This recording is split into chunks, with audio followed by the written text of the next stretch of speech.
Salut à tous, on se retrouve pour l'épisode numéro 410 de l'After Zap Image. On va débuter avec cette date. Il y a 2 ans, jour pour jour, Cheick Tioté nous quittait, victime d'une crise cardiaque survenue lors d'un entraînement lorsqu'il évoluait dans le championnat chinois. Je pense que c'est un joueur qu'on a plus connu lorsqu'il évoluait en première ligue du côté de Newcastle. Il y a passé quand même 7 saisons entre 2010 et 2017, un petit peu de beaucoup de première ligue et aussi un petit peu de championship division 2 anglaise. Un joueur qui était vraiment très doué au milieu de terrain et quelqu'un d'assez imposant physiquement. Il était aussi bien évidemment international ivoirien. Il nous a donc quitté il y a maintenant 2 ans. Une autre date, c'était il y a 32 ans, Jean-Michel Aulas qui devenait le président de l'Olympique Lyonnais. Il y a 32 ans, l'équipe lyonnaise évoluait en division 2. Il y avait des problèmes financiers, ils étaient même proches d'une relégation, donc c'est pas du tout l'Olympique Lyonnais qu'on connaît actuellement. La suite de l'histoire, on la connaît, il a bâti une équipe vraiment très compétitive du côté de Lyon, et maintenant il a le stade, il a le centre de formation, enfin il y a beaucoup de choses qui se sont passées depuis 32 ans du côté de Lyon. Lyon est une équipe qui est reconnue sur la scène française bien évidemment, et aussi même maintenant depuis de nombreuses années sur la scène européenne comme une équipe qui travaille très bien. Donc vraiment Jean-Michel Aulas qui a apporté tellement de bonnes choses à l'Olympique Lyonnais. Des infos mercato du côté de l'Olympique Lyonnais. Depuis quelques jours, on a une rumeur qui envoie l'international français Lucas Digne du côté de Lyon. Il a répondu à cette rumeur, il a dit signer à Lyon. Je ne suis pas au courant, je suis au courant de l'intérêt d'autres clubs, mais pas de Lyon. Je me sens bien à Everton.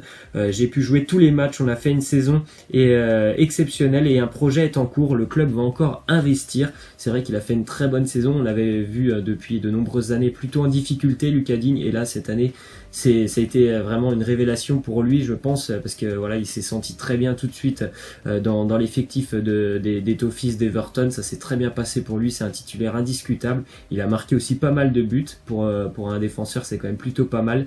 Donc c'est vraiment un très très bon point pour lui cette saison, hyper positive. C'est normal, maintenant il y a un peu plus de clubs qui sont intéressés par Digne, alors qu'il y a quand même 2 ans c'était vraiment un peu plus compliqué pour lui. Une autre info, Cyprien Tintarasanou, le gardien nantais, qui devrait quitter le FC Nantes et même pourquoi pas rejoindre l'Olympique Lyonnais pour suppléer Anthony Lopez, même si pour le moment Anthony Lopez n'a toujours pas prolongé du côté de Lyon. C'est toujours un peu un dossier compliqué, mais en tout cas Tatarousanou pourrait devenir la doublure d'Anthony Lopez du côté de l'Olympique Lyonnais. Du côté de l'Olympique de Marseille, une info qui nous vient de Foot Mercato, le latéral guingampais portugais Pedro Rebocho qui pourrait venir du côté de Marseille pour pourquoi pas concurrencer notamment Jordan Amavi. Le prix serait fixé à peu près 5 millions d'euros. Il a d'ailleurs le même agent que le nouvel entraîneur de l'Olympique de Marseille, André Villas-Boas, donc ça pourrait un peu faciliter les choses. 36 matchs avec Guingamp la saison passée, 8 passes D quand même pour Pedro Rebocho.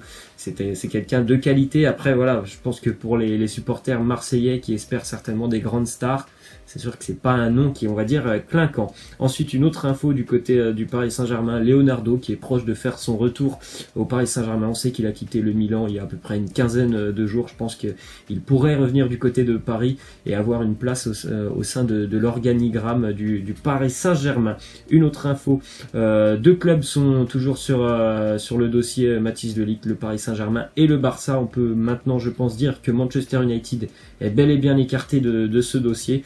Donc pour le moment, voilà, ce sont ces 2 clubs qui sont toujours en train de discuter avec Mathys de Ligt et ses représentants, le Paris Saint-Germain et le Barça. On verra la destination finale du joueur dans, je pense, quelques semaines. Une info du côté du FC Barcelone, Nelson Semedo qui a tout simplement demandé à quitter le club catalan cet été, tout simplement parce que voilà, il n'y a pas eu beaucoup de temps de jeu pour Semedo cette saison. Il aurait fait part donc à ses dirigeants de son envie tout simplement de quitter le club. Une info aussi entre Monaco notamment et l'Olympique de Marseille qui s'intéresse au Portugais à André Silva, pardon, c'est différent. André Silva, le joueur du FC Séville qui vit une fin de saison un peu compliquée. Il est blessé depuis déjà quelques semaines. C'est un bon attaquant qui n'a pas eu vraiment une très bonne saison cette année, notamment à cause des blessures, à cause aussi à ce départ entre le Milan et le FC Séville. Mais c'est un très bon attaquant qui a un très bon potentiel. Il est encore très jeune. Simplement, je pense que sa valeur marchande est un peu chère notamment pour l'Olympique de Marseille. Il me semble que 30 millions, ça sera quand même un peu compliqué. Ensuite, déclaration d'Olivier Giroud sur Kylian Mbappé. Il nous dit: j'espère une grande carrière pour Mbappé dans l'axe. Pour l'instant, c'est le coach qui décide, aucun souci. Il est vrai, on sait tous que Kylian Mbappé peut jouer soit sur le côté, soit dans l'axe. Après, ça sera à lui, à Mbappé, de décider s'il a vraiment envie de jouer tout simplement dans l'axe ou sur le côté. Ce sera à lui de décider avec son entourage, ses entraîneurs, de voir ce qui est le mieux pour lui. En tout cas, on le sait, il est capable d'évoluer, que ce soit sur le côté ou alors dans l'axe. Ensuite, une petite info de Samuel Umtiti qui a clairement fait savoir au Barça qu'il n'écouterait aucune offre venant d'un autre club cet été. Pour Umtiti, c'est très clair, il a envie de continuer avec le club catalan. A contrario, le Barça, le club, le FC Barcelone, est ouvert à une vente suite forcément à sa forme irrégulière, ses nombreuses blessures au genou. C'est irrégulier pour Umtiti. Il a un problème avec un de ses genoux et c'est très compliqué de le voir à chaque fois à 100%.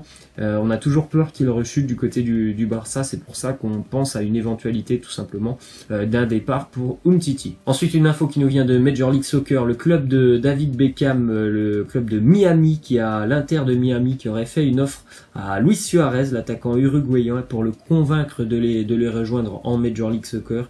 L'offre a été refusée par Luis Suarez, qui est quand même encore, je pense, de beaux jours en Europe avant de pourquoi pas aller terminer sa carrière avec un gros contrat peut-être aux États-Unis ou dans un pays asiatique ou pourquoi pas au niveau des Émirats. Ensuite, une très bonne nouvelle pour le Real Madrid, le transfert d'Eden Hazard est quasiment bouclé depuis hier. L'officialisation pourrait intervenir dans la journée ou peut-être dans les prochains jours. En tout cas, un accord a été trouvé entre Chelsea et le Real Madrid pour un transfert à peu près de 100 millions d'euros. Vous avez d'ailleurs une petite image du trio d'attaquants du Real pour la saison prochaine, une attaque qui a quand même de la gueule avec Luka Jovic, Karim Benzema et Eden Hazard. Ça pourrait être vraiment plutôt pas mal pour le Real Madrid. Officialisation normalement imminente pour Hazard du côté de Madrid. Une petite stat sur le match du Portugal hier, c'était match de Nations League pour le Portugal face à la Suisse. 3-1 pour le Portugal qui se qualifie donc pour la finale grâce à un triplé tout simplement de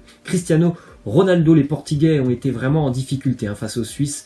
Hier, les Suisses ont pratiqué vraiment du très très beau football, mais voilà, ils sont tombés sur un Ronaldo des grands soirs hier, auteur d'un triplé, d'un très beau coup franc. Et même les deux autres buts sont très jolis. Donc victoire des Portugais qui se qualifient pour la finale. Ils affronteront soit les Pays-Bas ou l'Angleterre. Match ce soir. Une petite info sur ce match. Il y a eu un événement assez fou pendant ce Portugal-Suisse, puisque il y a eu une action litigieuse dans la surface portugaise. Il y a eu une contre-attaque, un penalty pour le Portugal, penalty sifflé pour le Portugal. L'arbitre a fait appel à la VAR. Donc il y avait deux penaltys sur la même situation. Il y avait un penalty pour le Portugal et un penalty pour la Suisse sur l'action juste avant. Il a sifflé le premier penalty pour la Suisse. Donc il y avait deux penaltys sur la même action. C'était tout simplement dingue et l'utilisation de la VAR a permis donc d'annuler le penalty portugais pour en donner un à la Suisse, qui a d'ailleurs été transformé par Ricardo Rodriguez. Ensuite, il y a 3 équipes qui sont prêtes à payer la clause libératoire du jeune portugais Joao Félix, qu'on a vu un petit peu en difficulté hier face à la Suisse. Après, voilà, il est très jeune, c'est ses débuts aussi avec la sélection portugaise, on l'a vu un peu en difficulté, mais il a encore bien évidemment de très beaux jours devant lui. 3 équipes sont prêtes à payer sa clause, les 2 Manchester et le Real Madrid. Il semblerait que pour le moment, Manchester City possède un petit avantage sur ces 2 concurrents. Une déclaration de Lorenzo Insigne sur Maurizio Sarri, nous dit: ce sera difficile de le voir sur le banc de la Juventus,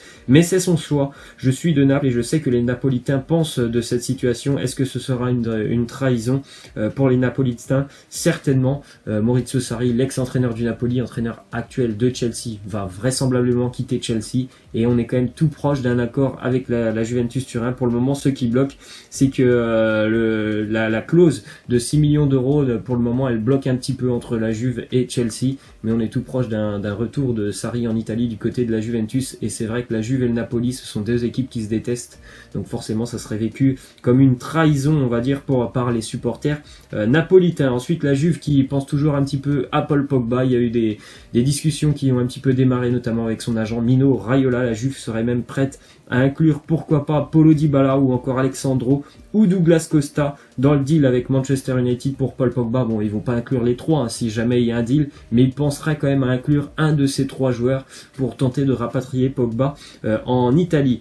Ensuite, une petite image assez sympa pour terminer, un petit tweet, un petit post Instagram de Benjamin Mendy qui lorsqu'il a été couronné chevalier de la Légion d'honneur par le président, c'était un petit peu plus tôt cette semaine.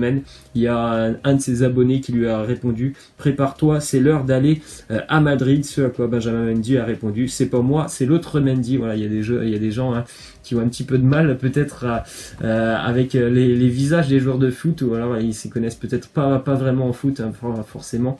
C'est Ferland Mendy qui devrait quitter l'Olympique Lyonnais pour rejoindre le Real. Benjamin Mendy, lui, devrait bel et bien continuer avec Manchester City. Voilà, c'est la fin de cet After Zap Image, j'espère que ça vous aura plu. N'hésitez pas à lâcher des likes, à vous abonner. Moi je vous laisse et je vous dis à demain. Ciao.